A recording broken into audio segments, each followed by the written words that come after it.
ជំរាបសួរបងប្អូនទាំងអស់គ្នាវិលមកជួបជាមួយនឹងគ្រូសាច់ថ្មីម្ដងទៀតជាមួយថ្នាក់ភាសាអង់គ្លេសកម្រិត1របស់យើងចាអញ្ចឹងក្នុងសប្តាហ៍នេះដែរយើងនៅតែបន្តនៅ unit 8របស់យើងមានចំណងជើងថា where's grammar ហើយយើងលើកយកនៅមេរៀនមួយគឺតកតងជាមួយនឹង unit 2 grammar ហើយ grammar ដែលយើងរៀនថ្ងៃនេះគឺតកតងជាមួយនឹង is are ហើយនឹង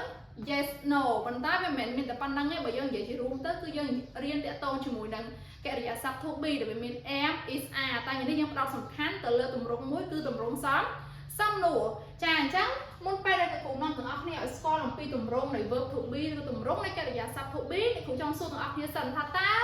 subject pronoun នៅក្នុងភាសាអង់គ្លេសមានចំនួនប្រមាណចាអមែនតើមានចំនួន5 7មាន I you we they he she and it មែនទេចាហើយចឹងទាំងអស់គ្នាដឹងថាតើ subject pronoun របស់យើងឯ subject មួយណាអាចប្រើជាមួយនឹង verb to be មួយណាបានចាល្អមែនតើលេងតាមណាទាំងអស់គ្នាអញ្ចឹងតើតើជាមួយនឹង verb to be របស់យើងគឺ subject pronoun របស់យើងអាចប្រើបានជាមួយនឹង am he she it គឺយើងប្រើជាមួយនឹង it ហើយ you we they ប្រើជាមួយនឹង are ហើយចំពោះទម្រង់ពេញទម្រង់កាត់គ្រូបង្ហាញដែរ is not គឺស្មើនឹង isn't ហើយ are not គឺស្មើនឹង aren't ឬក៏ aren't អូខេអូនចង់ប្រើមួយណាក៏បានគឺត្រឹមត្រូវដូចគ្នាតោះឥឡូវដើម្បីកាន់តែច្បាស់ថាតើទម្រង់របស់យើងនេះងាយស្រួលឬក៏លំបាកបែបណាគ្រូបង្ហាញអស់គ្នាអូខេអញ្ចឹងនៅពេលនេះគឺមាន form ចំនួន3ទម្រង់ចំនួន3ណាទម្រង់ទី1គេហៅថាទម្រង់ positive ទម្រង់ positive នេះទម្រង់ស្រោបទី2ទម្រង់ negative ទម្រង់បដិសេធទី3ទម្រង់ question គឺទម្រង់សំណួរក្នុងសំណួរនេះគេបែងចែកជា2ទៀតតែឥឡូវគ្រូបង្ហាញទាំងអស់គ្នាតែមួយសិនទេណាតោះឥឡូវយើងសង្កេតមកកាន់ទម្រង់ទី1របស់យើងគឺ positive subject plus am is are plus dot ហើយកុំភ្លេច full stop ផងបើអីល្បះមួយបញ្ចប់ដោយសញ្ញាអីអូនចាគឺសញ្ញា full stop នៅក្នុងភាសាអង់គ្លេសនឹងចំពោះទម្រង់ស្រោបបដិសេធរបស់សំណួរបញ្ចប់ដោយ question mark មែនទេចាឥឡូវយើងមើល subject plus am is are plus dot អូខេអញ្ចឹង subject នេះគឺតំណាងឲ្យ are you with he she it ហ្នឹងអញ្ចឹងយើងដឹងហើយគ្រូប្រាប់ហើយថា are ប្រើមួយអីគេ you with they ប្រើមួយto be មួយណាហើយ he she it ប្រើមួយ to be មួយណាមែនទេតែពេលនេះគ្រូដាក់សម្រាយវាតែម្ដងមាន am មាន is មាន are អូនឆ្លាញ់ subject មួយណាជ្រើសរើស subject ដែលយើងឆ្លាញ់ហើយគឺយើងកុំភ្លេចបូកជាមួយនឹង verb to be នឹងឯង verb to be ដែលត្រឹមត្រូវជាមួយនឹងលក្ខខណ្ឌដែលយើងបានរៀនណាចាហើយយើងបូកគ្រូដាក់នេះចុចហ្នឹងពេលខ្លះវាអាចជាកម្មបទណាពេលខ្លះវាជា complement ឬក៏ពេលខ្លះវាអាចទៅជាadjective គុណនាមប៉ុន្តែនៅពេលនេះនៅក្នុងមេរៀនរបស់យើងពាក្យច្រើនគឺផ្ដោតទៅលើផ្នែកខាងក្រោយអាចជានាមអញ្ចឹងទៅណាអញ្ចឹងបញ្ជាក់ម្ដងទៀតចុចហ្នឹងយើងអាចជា object អញ្ចឹង object នេះគ្រូសុំនិយាយជារួមទៅក្នុងអាចជា complement ឬក៏ជា adjective ជា noun អញ្ចឹងទៅតែថ្ងៃនេះគឺយើងផ្ដោតពាក្យច្រើនគឺទៅលើនាមនៅផ្នែកចុចហ្នឹងឬក៏កម្មបទរបស់យើងហ្នឹងដោយសារតែ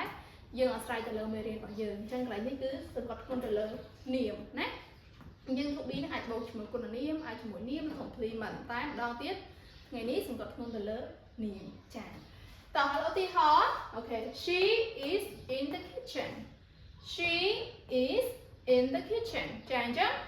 ពាក្យថា she គឺជា subject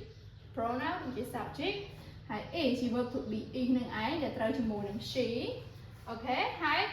in the kitchen អញ្ចឹងគ្រូសុំដាក់ទៅរួមទៅនឹងគឺជាចុចទាំងឯងអូខេតោះបន្តទៀតទម្រង់ negative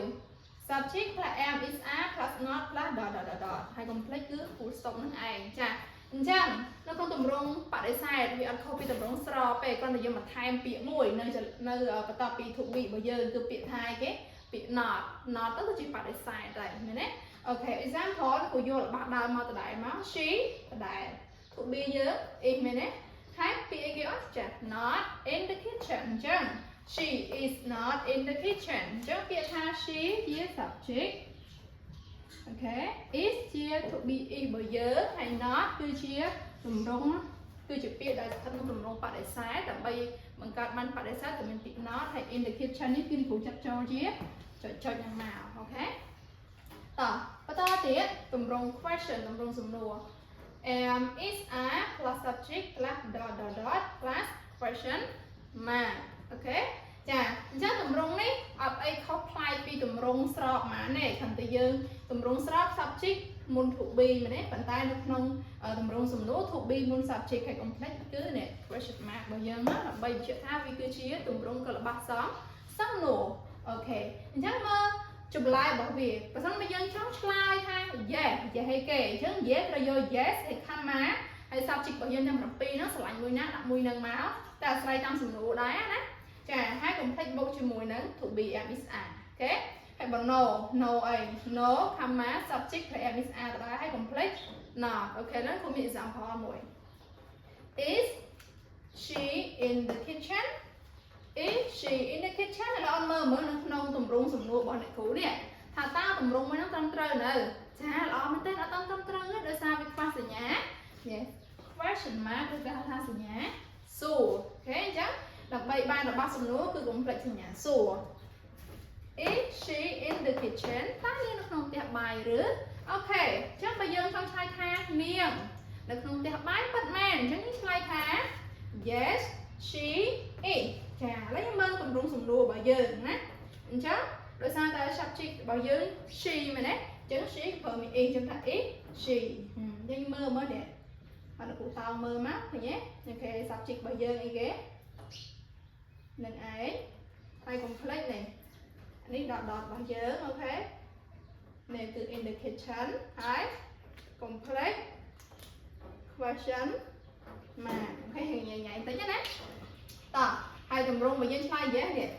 ដាក់ yes មកហើយ subject របស់យើងសួរ she ដាក់ she មកដដែលហើយ am is are អូខេយើងប្រើ is មែនទេអូខេអញ្ចឹងក្នុងតម្រងសំណួរហ្នឹងអានេះគេហៅថាតម្រង yes no question នៅតម្រងខ្លីយើងនឹងឆ្លើយចាស់ឬក៏បាក់ទៅគឺយើងរួចរាល់ក្នុងការឆ្លើយសំណួរមួយហ្នឹងហើយប៉ុន្តែនៅក្នុង question ហ្នឹងដែរគេមានមួយទៀតគេហៅថាពពួក WH question មានថានៅក្នុងតម្រងសំណួរហ្នឹងគេមិនមែនគ្រាន់តែប្រើ am is are ក្នុងការផ្ដើមនៃការសួរទេអាចប្រើពាក្យ where what when how ឬក៏ពាក្យអីផ្សេងទៀតដែលទាក់ទងជាមួយនឹង WH question គេថាពាក្យសម្រាប់សួរអូខេអញ្ចឹងនៅពេលនេះគ្រូមានឧទាហរណ៍មួយទៀតគ្រូដាក់ថា where is she អញ្ចឹងបើយើងគិតមកក្នុងទម្រង់សំណួរធម្មតាក្នុង yes no នេះមាន to be មាន subject ហើយនឹង question mark មកនឹងបានហើយប៉ុន្តែដោយសារតែយើងចង់សួរក្នុងទម្រង់ WH សួរថាតើនាងនៅទីណាអញ្ចឹងយើងត្រូវថា WH question គឺពាក្យថា where is she តើនាងនៅទីណាតែបើថាគាត់ចាស់យើងចង់ប្រើនាងណាតើគាត់នៅទីណាមែនទេអូខេអញ្ចឹងនៅពេលយើងឆ្លើយសួរថាអាចឆ្លើយ yes no វិញបានទេបងចាអត់មានយើងឆ្លើយអត់បានទេគឺយើងឆ្លើយនៅទម្រង់ពេញដូចជាទម្រង់ស្របអញ្ចឹងមាន subject មាន to be មាន dot ចឹងមកអញ្ចឹងគ្រូឆ្លើយវិញមក she is in the kitchen she is in the kitchen មានថានាងនៅក្នុងផ្ទះបានអូខេអញ្ចឹងតើតើជាមួយនឹងមេរៀននៃ verb to be របស់អ្នកគ្រូនៅក្នុងថ្ងៃនេះដែរហើយយើងសង្កត់ធ្ងន់ទៅលើទម្រង់សំណួរចាគឺត្រូវបានបញ្ចប់ហើយអរគុណបងប្អូនទាំងអស់គ្នាក្នុងការតាមដានសូមព្រះប្រទានពរ